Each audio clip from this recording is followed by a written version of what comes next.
Magandang tanghali mga kapatid. Sa Huwebes na magsisimula ang pista ng Jesus Nazareno sa Menor Basilica at National Shrine of Jesus Nazareno. Kaya naman, libo-libo mga deboto ang inasahang dadalo sa traslasyon.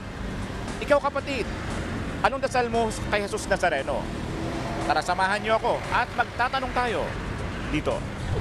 Ako wish ko lang na maging okay ako. Fully recovery. Okay. Thank you po.